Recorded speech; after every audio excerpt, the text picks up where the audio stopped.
সবাই বলে যে সয় সে রয়, কিন্তু কেউ এ কথা বলে না যে সয় সে ক্ষয়ও, তার হয়তো কিছুটা ক্ষতিও হয়।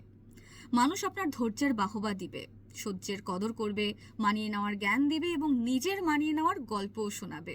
কিন্তু ভেতর ভেতর শেষ হয়ে যাওয়া আপনিটাকে কেউ আবিষ্কার করতে আসবে না।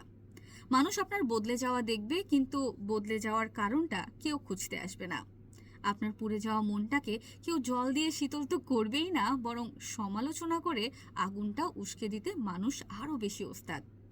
কাটা গায়ে মলম দেওয়া নয়, বরং নুনের ছিটা দিতেই মানুষ বেশি ওস্তাদ। আবার আপনি সহনশীলতা দেখাতে দেখাতে এটি মানুষের কাছে এমন ভাবে অভ্যাসে পরিণত হবে, কখনো যদি আপনি আপনার অস্বস্তির কথা স্বীকার করে বা সেটা বলে কখনো প্রতিবাদ করে বসেন, তাহলে আপনি এই যে ভালো মানুষ থেকে হঠাৎই হয়ে উঠবেন একজন খারাপ মানুষ। আপনি হয়ে উঠবেন হিংসুটে, আপনি হয়ে উঠবেন স্বার্থপর। কারণ ওরা জানে আপনি অনেক শক্ত, যে কোনো সিচুয়েশনই আসুক না কেন আপনি ঠিকই ধৈর্য ধরে মানিয়ে নিতে পারবেন। কিন্তু আপনার হয়ে কেউ প্রতিবাদের বা পরিবর্তনের কথা কেউ বলতে আসবে না। তাই সহ্য ততটুকুই করুন যতটুকু আপনার সীমার মধ্যে আছে।